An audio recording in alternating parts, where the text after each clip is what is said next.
নমস্কার দর্শকবৃন্দ, আজকে আমি হাজির হয়েছি একটি মুভি মিস্ট্রিয়াস আইল্যান্ড এর এক্সপ্লেনেশন ভিডিও নিয়ে। এবং এই এক্সপ্লেনেশন ভিডিওটি যদি আপনাদের দেখে পছন্দ হয় তাহলে অবশ্যই মনে করে সাবস্ক্রাইব করবেন চ্যানেলটি। আগামী দিনে এইরকমই আরেকটি মুভির এক্সপ্লেনেশন আপনাদের সামনে হাজির করব। তো কথা বেশি না বলে আমরা সরাসরি এই মিস্ট্রিয়াস আইল্যান্ড এই মুভিটির এক্সপ্লেনেশনে চলে যাই। মুভির শুরুতে আমরা দেখতে পাই যে 1865 সালে আমেরিকার গৃহযুদ্ধের সময় একদল ইউনিয়ন সৈনিক একটি কনফেডারেট বন্দি শিবির থেকে পালানোর পরিকল্পনা করছে। পালানোর সময় ক্যাপ্টেন সাইরাস হার্ডিং সহ একদল সৈনিক একটি বেলুনে করে পালানোর চেষ্টা করে। বেলুনটি তীব্র ঝড়ের কবলে পড়ে এবং সৈনিকরা হারিয়ে যায়। তারা সমুদ্রের ওপর অনেকক্ষণ ধরে ভাসতে থাকে এবং অবশেষে তারা একটি রহস্যময় দ্বীপে এসে পৌঁছায়। দ্বীপে অবতরণের পর তারা বুঝতে পারে যে এটি একটি অচেনা এবং অদ্ভুত জায়গা। দলটি দ্বীপের বিভিন্ন অংশ অনুসন্ধান করতে শুরু করে, যেখানে তারা দেখতে পায় অদ্ভুত এবং বিপজ্জনক প্রাণীদের অস্তিত্ব। এই প্রাণীগুলি সাধারণত সাধারণ প্রাণীর চেয়ে অনেক বড় এবং আক্রমণাত্মক। দ্বীপে থাকার সময় দলটি বিভিন্ন বিপদের মুখোমুখি হয়। এক পর্যায়ে তারা একটি বিশাল কাঁকড়ার দ্বারা আক্রান্ত হয়, যা তাদের উপর আক্রমণ করে। তারা মিলে ওই কাঁকড়াকে পরাজিত করতে সক্ষম হয় এবং তাকে হত্যা করে। এই মুহূর্ত থেকে দলটি বুঝতে পারে যে দ্বীপটি সাধারণ দ্বীপের মতো নয় এবং এখানে বেঁচে থাকা সহজ হবে না।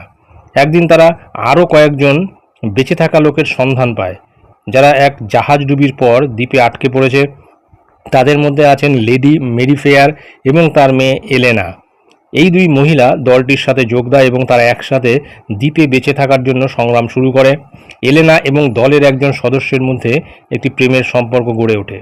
দ্বীপে বসবাসকালে তারা আরও একাধিক বিপদের সম্মুখীন হয়, যেমন বিশাল মৌমাছি এবং বিশাল মাকড়সার আক্রমণ।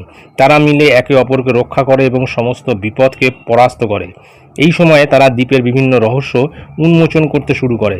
তারা খুঁজে পায় যে দ্বীপে প্রাকৃতিকভাবে বিপজ্জনক পরিস্থিতি এবং ভয়ানক প্রজাতির প্রাণী ছাড়াও কিছু অদ্ভুত এবং রহস্যময় ঘটনার অস্তিত্ব রয়েছে।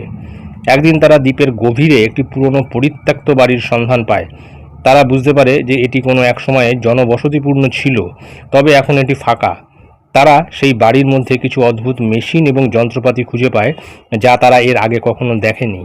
তারা বুঝতে পারে যে এখানে কোনো বৈজ্ঞানিক পরীক্ষার কাজ চলছিল। দলটি অবশেষে জানতে পারে যে এই দ্বীপটি মূলত ক্যাপ্টেন নিমোর স্থাপন করা একটি গোপন গবেষণাগার।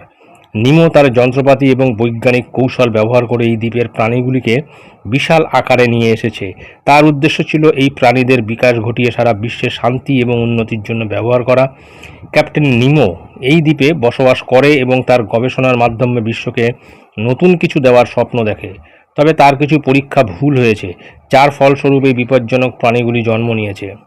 দ্বীপের কেন্দ্রে একটি আগ্নেয়গিরি রয়েছে, যা সক্রিয় হতে শুরু করে। আগ্নেয়গিরির বিস্ফোরণ দ্বীপটিকে ধ্বংস করে দিতে পারে। ক্যাপ্টেন নিমো দলটিকে জানান যে তাদের দ্রুত এই দ্বীপ থেকে পালাতে হবে। তিনি তাদের সহায়তা করেন পালানোর জন্য একটি পুরনো সাবমেরিন প্রস্তুত করতে। দলটি দ্রুত সাবমেরিনে উঠে পালানোর চেষ্টা করে, কিন্তু তাদের সামনে নানা বাধা আসে। শেষ পর্যন্ত আগ্নেয়গিরির বিস্ফোরণ দ্বীপটিকে ধ্বংস করে দেয়। তবে ক্যাপ্টেন নিমোর সাহায্যে দলটি সাবমেরিনের মাধ্যমে দ্বীপ থেকে পালিয়ে যেতে সক্ষম হয়। তারা সবাই নিরাপদে পালিয়ে যায় এবং অবশেষে সমুদ্রের ওপারে নতুন জীবন শুরু করে। তো এই ছিল এই মুভিটির গুরুত্বপূর্ণ একটা এক্সপ্লেনেশন। ধন্যবাদ।